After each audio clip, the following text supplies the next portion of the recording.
रवीना विमलची मोठी बहीण होती. आई वडील गेल्यानंतर विमल त्यावेळी लहान असल्यामुळे विमलची सर्व जबाबदारी रवीनावर आली होती. त्या सर्व जबाबदाऱ्या रवीनाने अत्यंत प्रामाणिकपणे आणि चांगल्या प्रकारे निभावल्या होत्या. याची पूर्ण जाणीव विमलला होती. आता विमलचे लग्न झाले होते आणि या लग्नामुळे विमल आणि त्याच्या बहिणीच्या नात्यात हळूहळू अंतर निर्माण होऊ लागले होते. हे अंतर विमल आणि रवीना दोघांनाही जाणवत होते. रवीना रागात आपल्या वहिनी आरतीला म्हणाली की वहिनी, तुला मला तुमच्या घरी बोलवायचे नसेल तर नका बोलवू, पण किमान माझ्यावर चोरीचा आरोप तरी करू नका. यावर आरती रागाने म्हणाली की का नाही आरोप लावणार? माझी सोन्याची चेन आतापर्यंत ड्रेसिंग टेबलवर ठेवलेली होती. तुमच्या येण्यानंतरच ती गायब झाली आहे, तर मी याचा काय अर्थ काढायचा? यावर आरती आणखी संतापून म्हणाली की वहिनी, मी माझ्याच माहेरी येऊन चोरी करीन का? मी गरीब आहे हे मान्य आहे, पण मी स्वाभिमानी आहे. त्यावर आरती म्हणाली की तुमच्यासारखे अनेक स्वाभिमानी लोक मी पाहिले आहेत. तुमच्यासारख्या गरीब लोकांचा काहीही भरवसा नसतो. सोन्याची चैन दिसली नाही की तोंडाला लालसेचे पाणी सुटते. शांतपणे माझी चैन मला परत दे. आरती शांत बसायला तयार नव्हती. रवीना म्हणाली की वहिनी, माझ्याशिवाय इथे तुमचे माहेरचे लोकही आले आहेत. मग हा आरोप फक्त माझ्यावरच का? एकदा त्यांचीही तपासणी करून पहा. यावर आरती अधिकच चिडली आणि म्हणाली की चोरी करून वरून उलट बोलतेस. तुला इथे बोलावून मी चूक केली. त्यावर आरती तिला सुनावत म्हणाली, तू माझ्याच माहेरच्या लोकांवर चोरीचा आरोप करत आहेस. सावध रहा, त्यांच्याबद्दल एकही शब्द तोंडातून काढू नकोस. तेवढ्यात विमल खोलीत येत म्हणाला की हो, मी विसरलेलो नाही की आरती, तू माझ्या बहिणीशी अशा प्रकारे कसे बोलतेस? विसरू नकोस, ही या घराची मुलगी आहे आणि तू तिच्यावरच चोरीचा आरोप करत आहेस. पण ही माझ्या कुटुंबावर चोरीचा आरोप करत आहे. मी तर तिला बोलवायलाच इच्छुक नव्हते, पण तुझ्याच बहिणीवरील प्रेमामुळे तिला इथे बोलावले. यावर आरती विमलशीच भांडू लागली. तेव्हा विमल म्हणाला की बस कर आरती, माझी बहीण गरीब असू शकते, पण ती स्वाभिमानी आहे. कमी साधनात जीवन जगेल, पण चोरी कधीच करणार नाही. तू तिला इथे बोलावून तिचा अपमान करत आहेस. आत्ताच तिची माफी माग. यावर आरती म्हणाली की मी तुझ्या बहिणीची माफी मागणार नाही. तिला सांग इथून आत्ताच निघून जायला. माझ्या घरात मला तिचा चेहराही पाहायचा नाही. आजच्या आनंदाच्या वातावरणाचा तिने पूर्णपणे नाश केला आहे. आरती रागात ओरडत होती की मग ठीक आहे, मीच इथून निघून जाते. तू तुझ्या या चोर बहिणीसोबत इथे राहा. असे म्हणताच रवीना पुढे आली आणि आरतीला थांबवत म्हणाली की वहिनी, तुम्ही कुठे जात आहात? हे तुमचे घर आहे. मी तुमचे घर का तोडू? मीच इथून निघून जाते. असे म्हणून रवीना तिथून निघून जाऊ लागली. विमलने तिला थांबवण्याचा प्रयत्न केला, पण रवीना थांबली नाही आणि निघून गेली. रवीनाच्या जाण्यानंतर विमल शांतपणे खोलीबाहेर आला, पण आरतीच्या चेहऱ्यावर समाधानाचे हास्य होते, कारण शेवटी तिचा विजय झाला होता. तिलाही हेच हवे होते की रवीनाचे या घरात येणे जाणे पूर्णपणे बंद व्हावे. रवीना इतकी स्वाभिमानी होती की आजनंतर ती कधीही या घरात येणार नाही हे आरतीला माहीत होते. म्हणूनच आरती खूप आनंदी होती. प्रत्यक्षात आरती श्रीमंत घराण्यातील मुलगी होती. तिचे लग्न विमलशी झाले होते, ज्याला नुकतीच सरकारी नोकरी लागली होती. विमलचे आई वडील खूप आधीच गेले होते. त्याची जबाबदारी त्याच्या मोठ्या बहिणी रवीनानेच उचलली होती. रवीना आणि तिचा नवरा कारखान्यात काम करत होते आणि दोघे मिळून आपल्या मुलांसोबत विमलचे पालन पोषण करत होते. विमल अभ्यासात हुशार होता. शिकून तो स्वतःच्या पायावर उभा राहिला. त्याला सरकारी नोकरी लागल्यानंतर त्याच्यासाठी अनेक स्थळे येऊ लागली. त्यामधून विमलला आरती आवडली होती.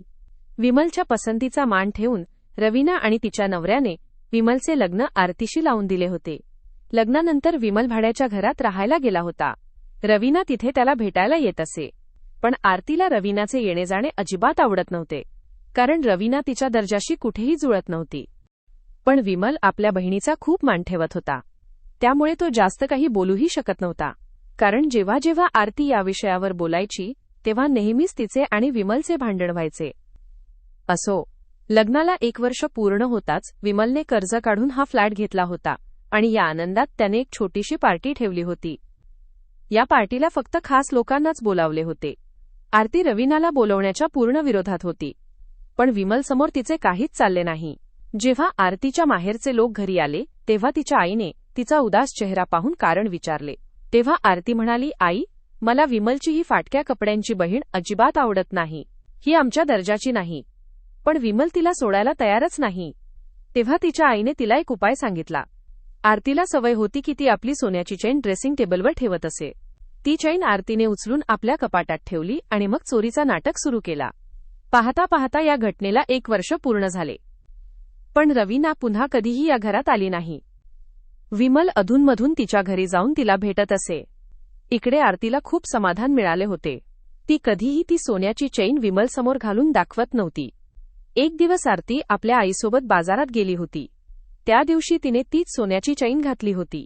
खरेदी करून हातात पिशव्या घेऊन ती रस्त्याच्या कडेला चालत असताना अचानक मोटारसायकलवर 2 तरुण आले आणि तिच्या गळ्यातील चैन ओढून घेऊन पळून गेले. आरती आणि तिची आई जोरजोरात ओरडत राहिल्या. ती चैन खूप जड आणि महागडी होती. काही लोकांनी पोलिसांत तक्रार करण्याचा सल्ला दिला. पण दोघींनाही माहीत होते की जर पोलिसांत तक्रार केली तर घरी सर्वांना सर्व काही कळेल आणि मग हेही उघड होईल की 1 वर्षापूर्वी चैन चोरीला गेली नव्हती, तर रवीनाचे येणे जाणे थांबवण्यासाठी हे नाटक केले होते. दोघींनाही समजत नव्हते की आता काय करावे, कारण त्या नाटकात दोघीही सामील होत्या. तेव्हा आरती म्हणाली, आई, नक्कीच माझ्या नणंदेची बद्दुआ लागली आहे, म्हणून माझी सोन्याची चैन खरंच चोरीला गेली. मला देखील तसेच वाटते. बघा, आज आपली काय अवस्था झाली आहे. आपण कोणाला काही सांगूही शकत नाही. सांगितले तर आपलीच पोलखोल होईल. आपण कोणाला तोंड दाखवण्यासही लायक राहणार नाही आणि आपण तक्रारही करू शकत नाही. म्हणजे चैन तर नक्कीच हातातून गेली, पण कदाचित पोलीस ती शोधून देईल. तेव्हा आरतीची आई म्हणाली, बेटा, तू ती चैन सोडून दे आणि इथून निघ. ही गोष्ट फक्त तुझ्या आणि माझ्यातच राहू दे, नाहीतर तुझ्यासोबत मलाही खूप ओरडा बसेल. शेवटी दोघीही तिथून निघून गेल्या. घरी त्यांनी कुणालाही काहीच सांगितले नाही. पण सोन्याची चैन चोरीला गेल्याचे दुःख दोघींनाही होते. पण मनातल्या मनात दोघीही स्वतःलाच दोष देत राहिल्या. आरती शांतपणे घरी आली आणि तिची आई आपल्या घरी गेली. दुसरीकडे विमल अजूनही विसरू शकत नव्हता की त्याच्या पत्नीने त्याच्या दिदीचा किती अपमान केला होता, जिच्यामुळे तो आज या योग्यतेचा झाला होता.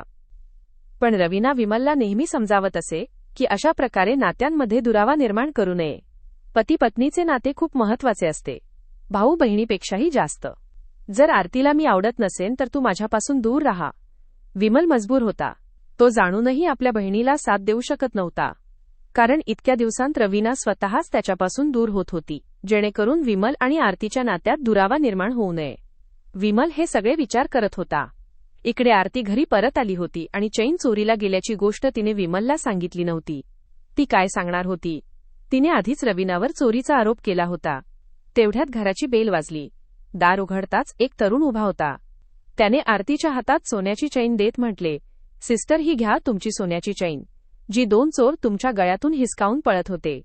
मी त्यावेळी रस्त्याच्या दुसऱ्या बाजूला मोटारसायकलवर उभा होतो. मला काय चालले आहे ते समजले नाही, म्हणून मी त्यांचा पाठलाग केला. मला पाठलाग करताना पाहून त्यांनी चैन रस्त्यावर फेकून दिली. कदाचित त्यांना वाटले असेल की पकडले गेलो तर मार खावा लागेल. मी ती चैन उचलली, पण तोपर्यंत तुम्ही ऑटोमध्ये बसून निघून गेला होतात. मी ऑटोचा पाठलाग करत इथपर्यंत आलो, असे सांगून त्या तरुणाने चैन आरतीच्या हातात दिली. आरती आणि विमल दोघेही आश्चर्याने पाहत राहिले. विमलला ओळखायला वेळ लागला नाही की ही तीच चैन आहे जिची चोरी झाल्याचा आरोप आरतीने रवीनावर केला होता. विमलने त्या तरुणाचे आभार मानले आणि आरतीकडे पाहिले. आरती नजर उचलू शकत नव्हती. ती काय बोलणार होती, पण विमलने आज खूप काही ठरवले होते. तो काहीही न बोलता शांतपणे तिथून निघून गेला.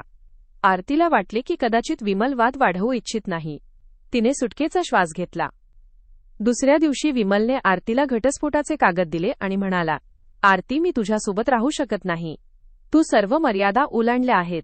ज्या बहिणीने मला या योग्यतेचा बनवले तिला खाली खेचण्यासाठी तू काहीही बाकी ठेवले नाहीस. आतापर्यंत हा संसार मी फक्त रवीना दिदीच्या आग्रहाखातर निभावत होतो, पण आता नाही. काल जे घडले त्यानंतर जरी दिदीने कितीही विनंती केली तरी मी हा संबंध ठेवू शकत नाही. नाहीतर हळूहळू तू माझ्या आयुष्यात इतके विष ओतशील की मला श्वास घेणेही कठीण होईल. ज्या नणंदेचे पाय धुवून प्यायला हवेत, जिच्यामुळे तू आज ही सुखसोयीची जीवनशैली जगत आहेस, तिलाच तू माझ्या आयुष्यातून काढून टाकण्याचा प्रयत्न केलास आणि त्यासाठी इतकी नीच कृत्ये केलीस. आता मला काहीही ऐकायचे नाही. शांतपणे या कागदांवर सही कर. तुला जे नुकसान भरपाई हवी आहे ती घे आणि माझ्या घरातून निघून जा. कायद्याने तुझा जो हक्क आहे तो मी देईन, पण आता मी तुझ्यासोबत एका छताखाली राहू शकत नाही, असे म्हणून विमल घरातून निघून गेला. आरतीला विमलकडून अशी अपेक्षा नव्हती. तिला काहीच समजत नव्हते. तिने लगेच आपल्या आईला फोन करून सर्व सांगितले. ऐकून तिची आईही चकित झाली आणि म्हणाली, विमलची एवढी हिंमत की तो आपल्या बहिणीसाठी तुला सोडण्याची भाषा करतो. थांब, मी त्याला धडा शिकवते. मग आरतीच्या आईने रवीनाला फोन करून धमकी दिली की जर तुझ्या भावाला घरगुती हिंसाचार आणि हुंड्याच्या आरोपात तुरुंगात पाठवले नाही तर माझे नाव बदलेन. पोलिसांचे इतके फटके बसतील की तुमचा आत्मा थरथरेल. आपल्या भावाला समजाव. तुझ्यामुळे माझ्या मुलीला घटस्फोट देण्याची भाषा करतो आहे. हे ऐकून रवीना हादरून गेली. तिने तात्काळ विमलला फोन करून सर्व सांगितले. तेव्हा विमलला समजले की आरतीला घटस्फोट देण्याचा निर्णय योग्य आहे. कारण चैन चोरीची गोष्ट उघड झाली होती आणि हेही समजले होते की चैन कधी चोरीलाच गेली नव्हती. रवीनाने विमलला समजावले आणि म्हणाली, आरतीसोबत तडजोड कर, नाहीतर ती तुझे आयुष्य उद्ध्वस्त करेल. मला विसर. आता तुझा संसार आहे, त्यात सुखी रहा. आरतीच्या आईने मला धमकी दिली आहे. विमलला आता समजले होते की ही आई मुलगी किती नीच आहेत. तो थेट आरतीच्या आईकडे गेला आणि आरतीला देखील तिथे बोलावले. विमल म्हणाला, तुम्ही मला घरगुती हिंसाचार आणि हुंड्याच्या खोट्या प्रकरणात अडकवू इच्छिता.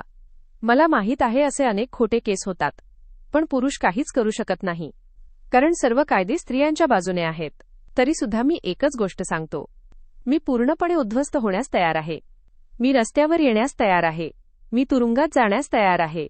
तुम्हाला जे करायचे आहे ते करा, पण आता तुमच्या मुलीसोबत नाते ठेवण्याचा प्रश्नच उरत नाही. पोलिसांना फोन करा आणि तक्रार करा. मी ही आरती पसंत केली, हा मोठा अपराध केला आहे. त्याची शिक्षा मला भोगावीच लागेल, पण मी तिला कधीच स्वीकारणार नाही. तेव्हा आरतीला समजले की तिचे घर पूर्णपणे तुटले आहे आणि तिच्या आईने उरलेली कसर पूर्ण केली आहे. ती आपले घर मोडू इच्छित नव्हती, कारण ती खरंच विमलवर प्रेम करत होती. रवीनावरचा रागही तिच्या आईमुळेच होता, कारण तिची आई तिला नेहमीच रवीनाविरुद्ध चिथावत असे. आज तिच्या आईने गोष्ट इतकी वाढवली होती की परिस्थिती इथपर्यंत आली होती. आरती विमलला म्हणाली, विमल, मी तुझ्यापासून वेगळी होऊ इच्छित नाही आणि तुझ्यावर कोणतीही केस करणार नाही. कृपया मला माफ कर. मला शेवटची एक संधी दे. मी मान्य करते की मी खूप चुका केल्या आहेत. मी वचन देते की मी त्या सुधारेल. फक्त एक संधी दे. मी तुला कधीही तक्रार करण्याची वेळ येऊ देणार नाही. मी तुला चांगली पत्नी बनवून दाखवेन. पण विमलने काहीही ऐकले नाही. तो शांतपणे निघून गेला, कारण त्याने ठरवले होते की या आई मुलीला तो धडा शिकवणारच. थोड्या वेळाने विमलला रवीनाचा फोन आला. रवीना म्हणाली, भाऊ, तू जिथे आहेस तिथून लगेच माझ्याकडे ये. मला खूप घाबरल्यासारखे वाटत आहे. विमलला वाटले की आरती आणि तिच्या आईने पुन्हा काहीतरी केले आहे. तो लगेच रवीनाकडे गेला. तिथे आरतीला पाहून तो संतापला, पण रवीनाने त्याला शांत केले. आरती म्हणाली, विमल, मी दीदींचे पाय धरून माफी मागितली आहे. त्यांनी मला माफ केले आहे. आता तूही मला माफ कर. मी कधीही तुझ्या तक्रारीचे कारण होणार नाही. आज दीदींनी मला तुमचा संघर्ष सांगितला, कसे त्यांनी कष्ट करून तुला या योग्यतेचा बनवले. आज खरंच माझे डोळे उघडले. मला कळलेच नाही की मी त्यांना का समजू शकले नाही. पण आता अशी चूक कधीच होणार नाही. कृपया मला माफ कर. मी माझे घर तोडू इच्छित नाही. मी तुझ्यावर खूप प्रेम करते. रवीनाने विमलला सांगितले, विमल, माझ्यासाठी एक संधी दे आरतीला. मला खात्री आहे की ती बदलली आहे. विमल आपल्या दीदीच्या सांगण्यावरून आरतीला एक संधी देण्यास तयार झाला. आरतीने वचन दिले की ती ही संधी वाया जाऊ देणार नाही. ती सर्व नाती जपेल. आणि आरतीने ते करूनही दाखवले, कारण तिला आपले घर तोडायचे नव्हते. आता खऱ्या अर्थाने विमल आणि आरतीचा संसार फुलला होता. त्यात रवीनाचे कुटुंबही सामील झाले होते. आणि आरतीने आपल्या आईला स्पष्ट सांगितले होते की तिने त्यांच्या संसारात हस्तक्षेप करू नये. तर मित्रांनो, तुम्हाला ही कथा कशी वाटली? कमेंट करून नक्की सांगा. कथा आवडली असेल तर व्हिडिओला लाईक करा, शेअर करा, आमचं चॅनेल सबस्क्राईब करा. धन्यवाद.